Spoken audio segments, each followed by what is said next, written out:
Today I want to quickly talk about will. As you grow older, from the day you are born, you will grow and die to leave this world.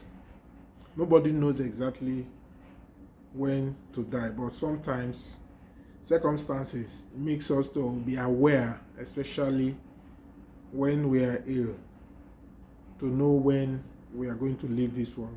But the particular second, nobody knows. That is why it is important to always prepare yourself. Preparing yourself does not mean that you are dying tomorrow. Some people are afraid when you tell them that, oh, you need to get things ready.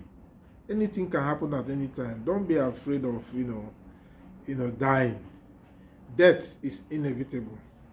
It must come to pass. But the most important thing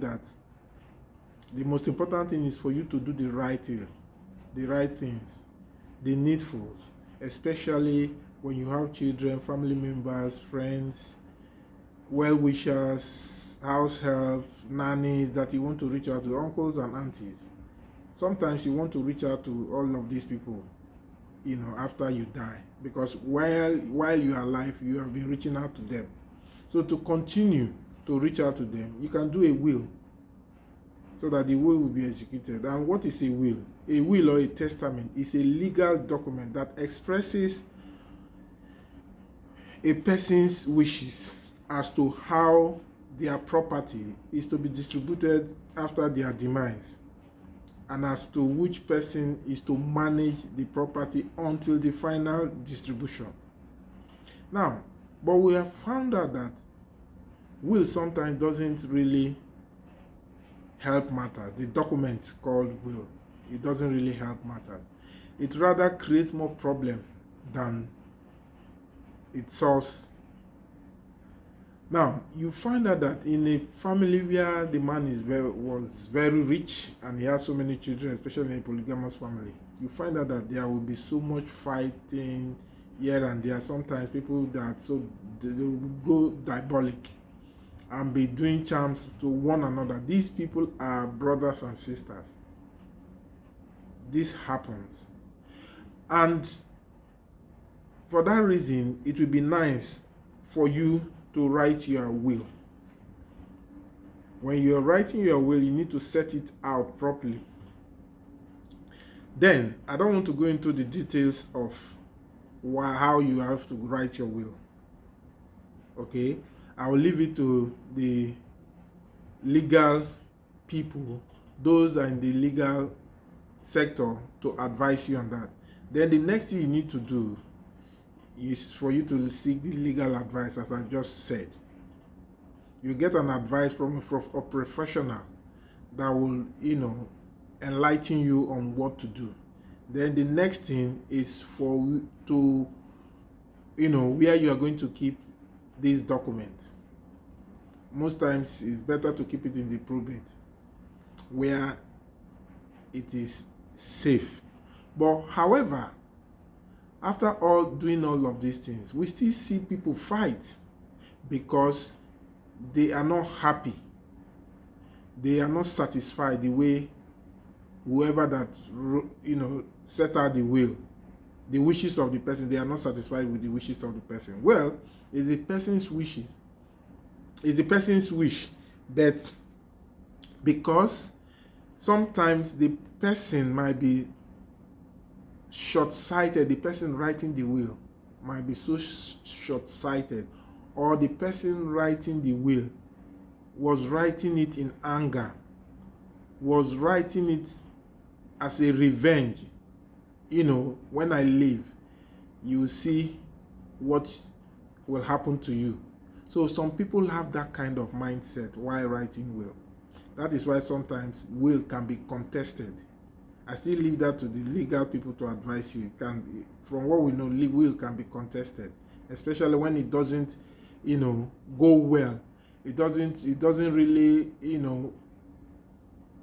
really state the way, it should be. But I don't want to go into that, how it should be. In my own opinion, the best way to execute a will while you are alive. When I say execute a will while you're alive, some people will laugh because will is something that comes out when you are gone. But it is something you wish. You can execute your wish while you are alive. And how do you execute that? You can actually start giving out things you have to your loved ones unknowingly to them, but make them understand that these things you are giving to them is something they need to manage and keep well. I watched a drama, a foreign drama, where a man was old enough and he was like, oh, okay, I have to start giving out what I have. He called all his children and started giving them the things that he needs to give to them. And after everything, he said, I'm leaving this for me and my wife. I will use this until I die. The rest I've given it out, so nobody should come for this. So at that point, if you do that, at that point, you will find out that some people, you will see the mind of some people, that is your children, nephew, whoever that is involved. Anybody that is not happy, you can settle it while alive. Why do you want to go to your grave with unsettled problem? That is the question. And that is what so many parents are doing. That is what so many parents are doing. So, if you want to really create peace in your family, I think the best approach is for you to execute your wish while you are alive. Do not say, oh, I cannot share my property when I'm alive. No. Sometimes when people get very old, they still keep everything to themselves. They want to officially do a will. Official will, most times, I have said it and I'm saying it again, causes problem. So if you really want to create peace in your family, make your wish known to members of your family. Execute it while you are alive. That is the only way peace will reign. Anybody that is not at peace with it, you can give them the reason. Look at that. I'll give an example in the scripture. When the prodigal son came back, returned to his father's house, the father told him, welcomed him, but the other brother was very upset. How can he go and waste his own inheritance and coming back to want to eat from the brother's inheritance? But the father made him to understand that, look, your brother was lost and now he is found. Let us welcome him. But remember that what I have given to you is still yours. So, do not pay Peter to rob Paul. That is another thing I have to say in this. Because sometimes in some families, some children have worked so hard to keep the family going, to make the family stand, to create more wealth in the family. But at the end of the day, the parents try to give flimsy excuses to settle people that have not, contributed that much. From the beginning, if you know that you will not be fair to those who have contributed so much to make things well, tell them from the beginning, why don't you go and do something? Discourage them, so that at the end of the day, the person don't feel bad when you do your will. If you have in mind to give everything you own to one person that will, destroy it while the other person worked for it, please tell the person that is working for it to just save his money, go and do his own thing, than to make him feel guilty and bad. Because at the end of the day, the person must have spent so much bringing the face of the family, contributing, and the person is not getting anything. I'll give you an example. It's like you are doing a business and your business is not doing well, then somebody brings in money to flourish the business, I believe in proper terms and conditions in business, the person must have percentage in that business. So if your child, your son, your daughter has contributed that much in the empire of your business or your household, you need to compensate that person, reward that person while you are making your wish or your will. If you do not do that, you are not being fair.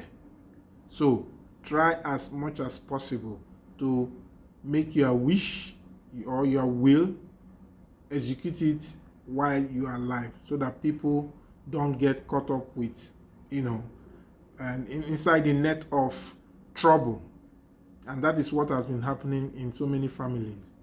I believe I've sent this message across. I might not be perfect in discharging this, but that is my own opinion. In my own opinion, you should do your will. Make your will while you are alive. That's the bottom line of it. And do not rob Peter to pay Paul. Whoever has contributed should also have a reward. Yeah. To quickly add, I want to say something very important thing at this point. As you are also getting older, you must take good care of yourself. The reason why you acquired some of those properties, wealth, and the rest is for you to be able to, use it when you are old. When you are having financial crisis, you can sell some of those things and take care of yourself. Don't just have it in mind that, oh, I have to keep something for my children. The most important thing you need to do for your children is to give them, a soft landing pad where they can survive. For instance, you can leave one or two things for them, but while you are alive, suffering, and having properties that you can sell to take care of yourself, you are thinking of leaving it for your children. Anyway, it's not a bad thing, but you must also take good care of it. I've seen parents who suffer a lot. They suffer from one illness or the other. The children don't even take care of them, but they have some landed property they could have sold, and that really would have helped them, but they did not do it, or maybe they didn't even think about it. But I'm telling you that when you have property and you have having financial difficulties, you can sell one or two to sustain yourself. Do not just say, I want to keep I want to leave things for my children. At the end of the day, when you leave it for them, some people cannot even manage it properly. It is good for you to leave something for the children, but do not also forget yourself. Some children might just be sitting down waiting for you to die, for them to inherit what you have. They become lazy, but that is not the case.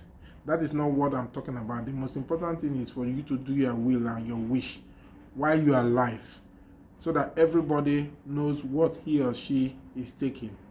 Do not also forget those that served you, your house help, your nannies. Don't forget that your drivers. They can also be part of what you give out.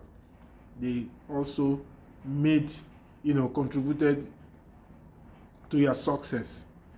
So also consider them.